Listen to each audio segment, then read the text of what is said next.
e eu quero falar com vocês daí, que realmente parece que está tendo uma onda mais do que preocupante de brasileiros indo em busca de oportunidades de trabalho, dada, enfim, a terra arrasada para muitos aqui no nosso Brasil, usam a falta de oportunidades e acabam caindo num pesadelo completo, num filme de terror.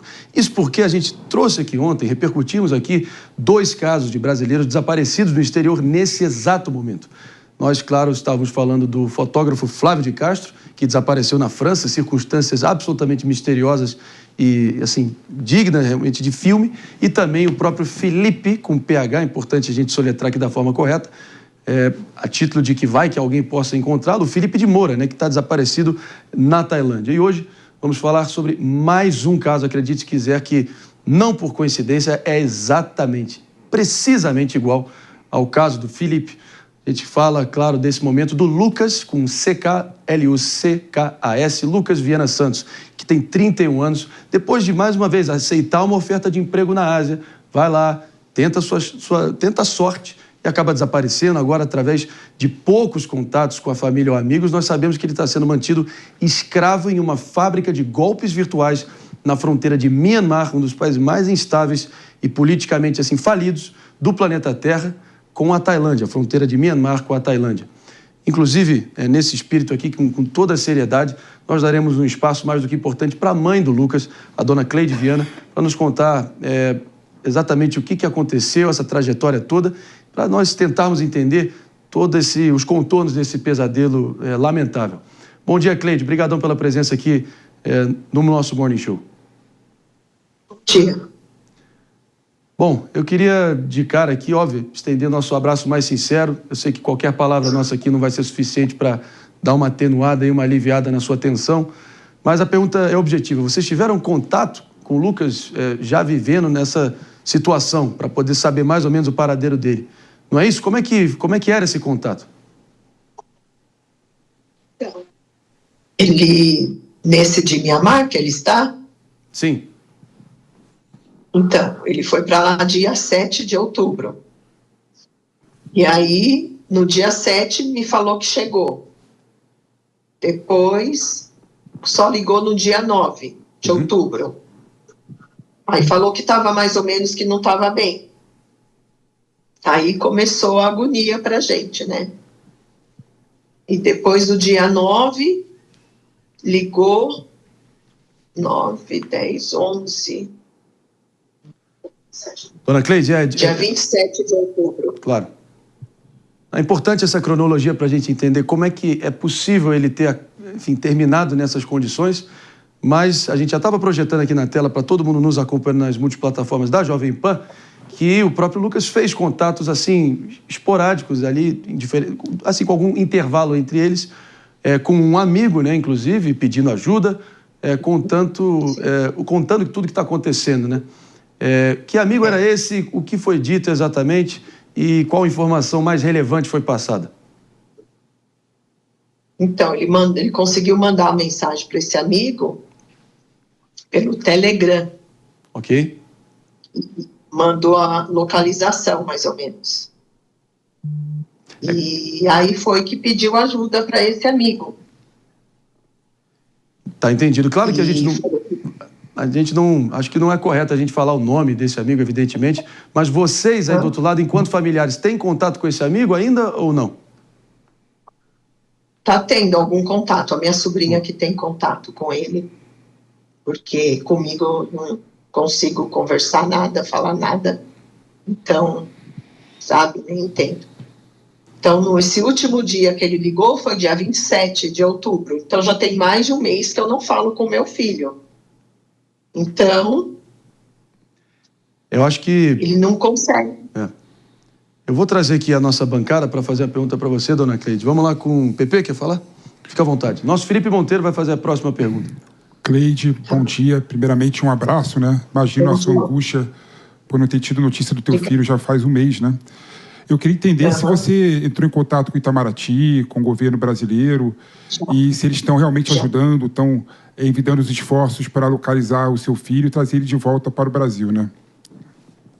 Sim, nós estamos em contato, meus sobrinhos, com a Embaixada Itamaraty. Entrei em contato com o senhor Assis de Myanmar, mas já tem quase um mês também que ele não fala comigo. Ele disse que estava meio difícil, queria saber informações. Eu falei o que eu sabia, eu passei para ele, e ele ficou de ver alguma coisa e me retornar. Então não me retornou. Mas a embaixada, meus sobrinhos estão conversando com eles também, não deu mais retorno. Eu cheguei até a mandar um e-mail para o presidente Lula pedindo ajuda, como mãe, que ele tinha aqueles dias dado uma reportagem falando que mãe não pode chorar por filho. E eu já não sei mais onde vou parar de tanto chorar por meu filho, esperando que ele faça alguma coisa. Porque ia ter esse G20 e o chinês esteve aqui no Brasil também, né? Então, eu mandei o e-mail que era para ele pedir ajuda para mim. Porque se eu não pedir para o Brasil, vou pedir para quem? E tá difícil, então ninguém quase fala nada, agora assumindo mais brasileiros. E aí, como é que faz? Ele teve essa proposta de emprego pelo Telegram. Esse Anthony que está ligando aí, que a gente ficou sabendo que ele que liga para as pessoas para contratar. Eu acho que ele é chinês também. Ele passa assim que é tudo bem, uma vaga de emprego para ficar lá falando com brasileiros, que seria para jogos, e que era para ele traduzir para eles o que brasileiro fala, e ofereceu essa vaga por R$8.000 no nosso valor aqui no Brasil. Então, ele precisava desse dinheiro para pagar uma pessoa que ele tinha trabalhado lá na Filipinas, e o dinheiro para ele vir embora para casa depois. E aí foi levado, e agora, a última vez que ele me ligou, ele falou 4 minutos só comigo. E depois disso, dia 27, foi no dia 27. E não tenho mais retorno dele. Então, eu não sei mais o que fazer.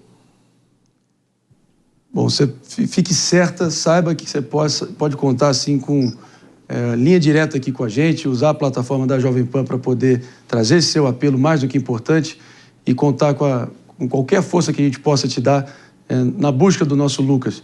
E é chocante, né, dona Cleide, vendo que realmente parece que a gente está diante de uma tendência e muitos brasileiros aí desesperados acabam virando presas fáceis dessa teia de corrupção e de golpes nos locais mais inóspitos do mundo, né?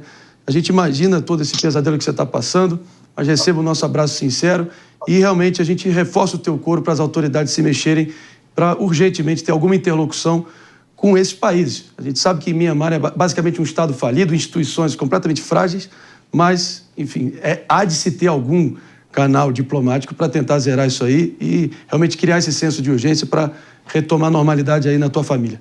Obrigado, dona Cleide. Tá, minha sobrinha vai entrar agora. Ela está presente? Então vamos falar com ela com o maior prazer.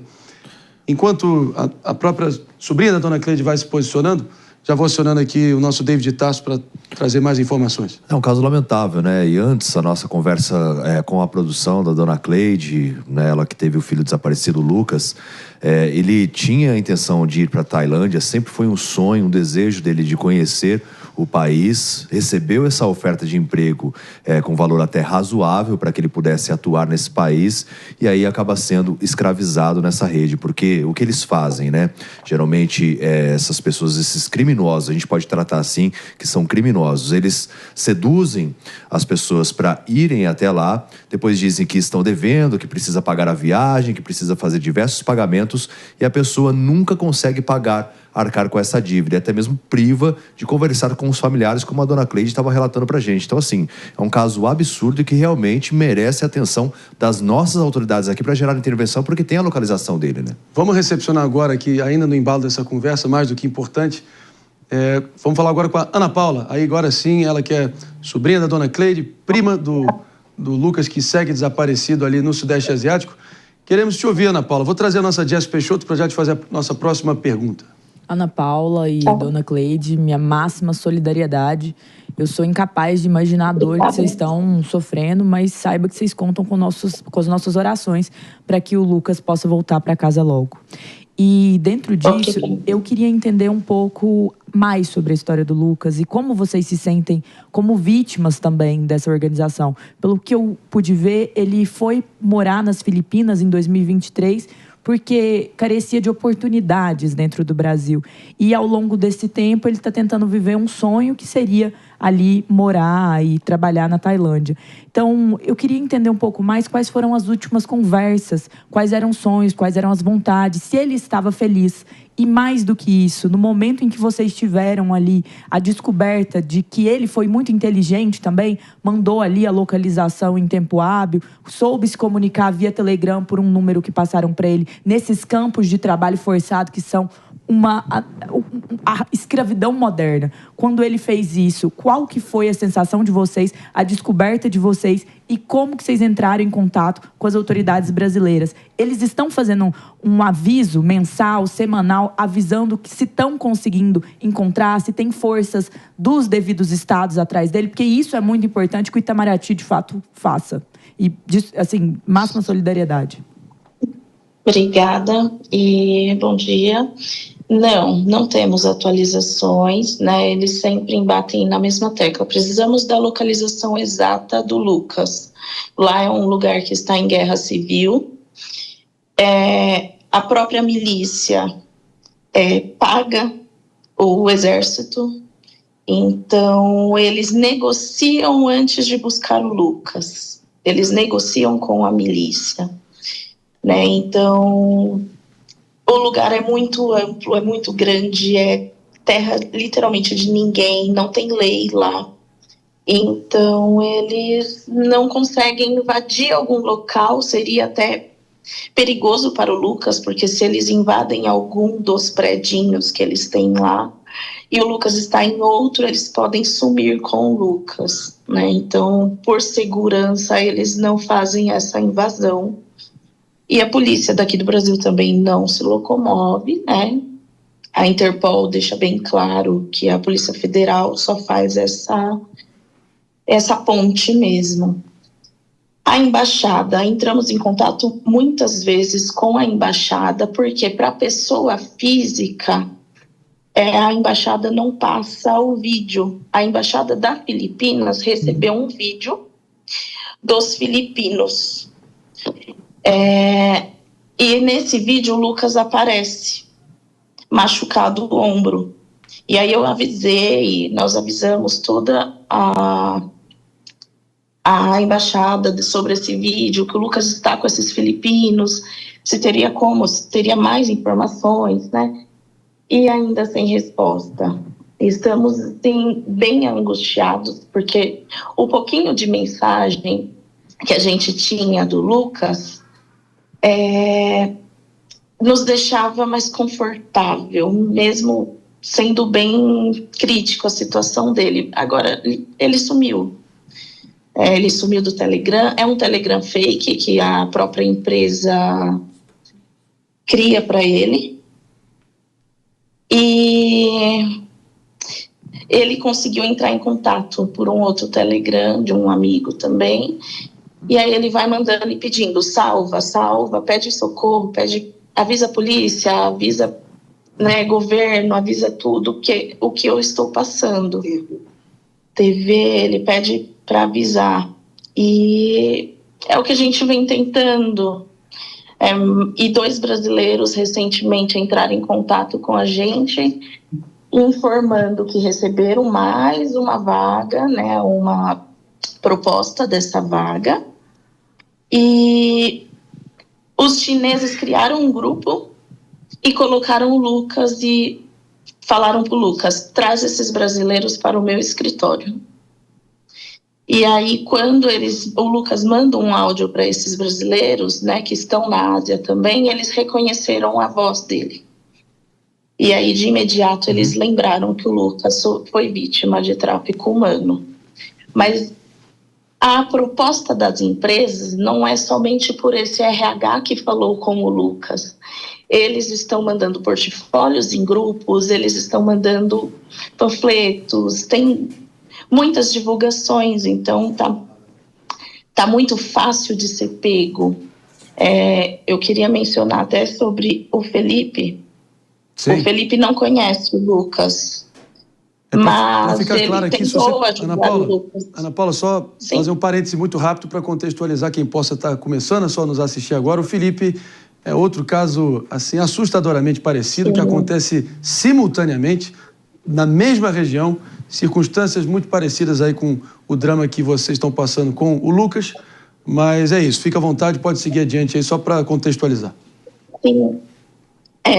O RH que entrou em contato com o Lucas por um grupo de vagas, esse mesmo RH ofereceu vaga para o Felipe. Mas, ai meu Deus, o que aconteceu? Fique à vontade, fique à vontade. Enquanto vocês já vão, enfim, alinhando novamente aí o enquadramento, acontece com os melhores, fiquem à vontade, fiquem sossegadas. Já vou com o nosso David Tassi, que está aqui em cima dessa apuração. Não, é angustiante, né? Você ver que a pessoa, ele fez contato, pediu socorro e não pode contar com as autoridades locais, né? Que poderiam fazer o resgate do Lucas, porque, obviamente, ele, o Felipe e outras pessoas também estão sendo vítimas, sendo escravizadas.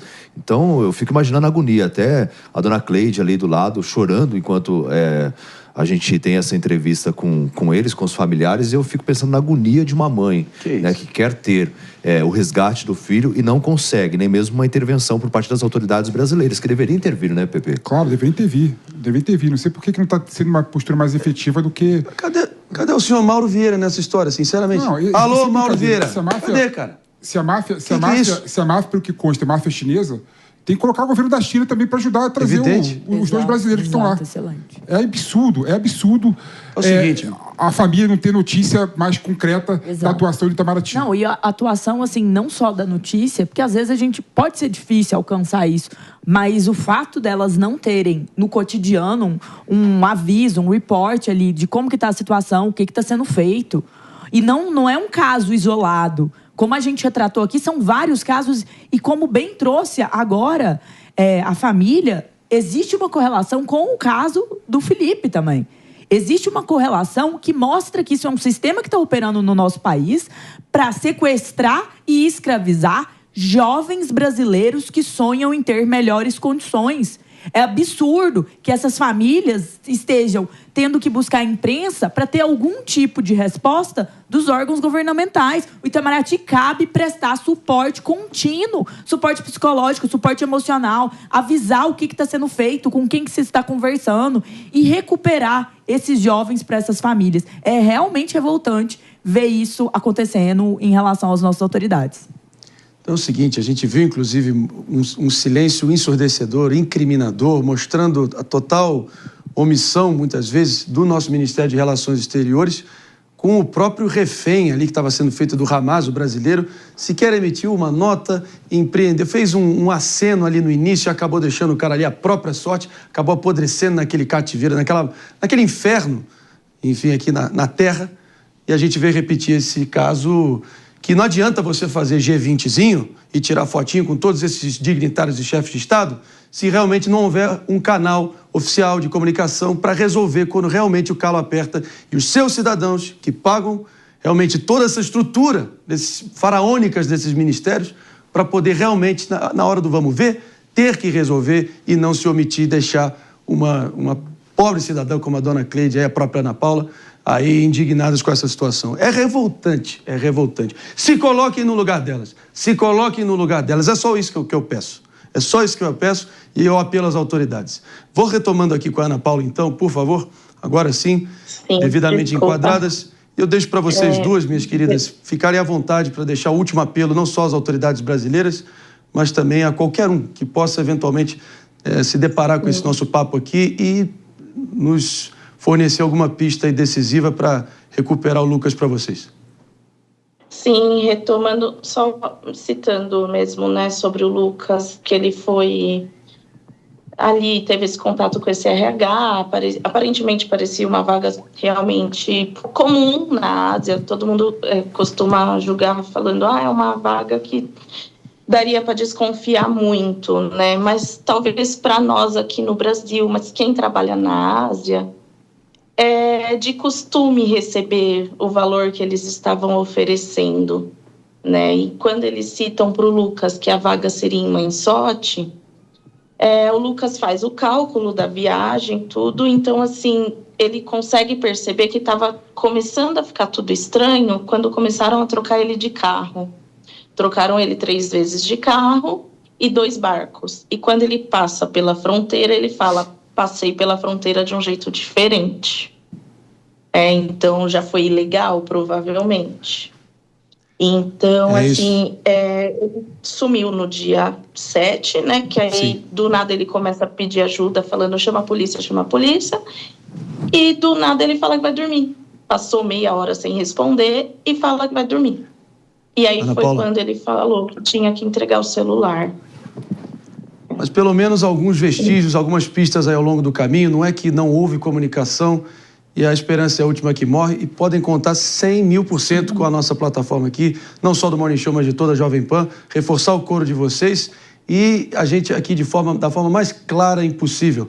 Senhor Ministro das Relações Exteriores do Brasil, Mauro Vieira, e todo o corpo diplomático do Itamaraty, mexam-se, solidarizem-se e tragam realmente soluções para evitar que a gente tenha que lidar com uma situação como essa. Eu sei que não é fácil, é complexo, mas realmente o mínimo que há de ser feito são respostas e realmente um senso de propósito para trazer uma solução quanto antes.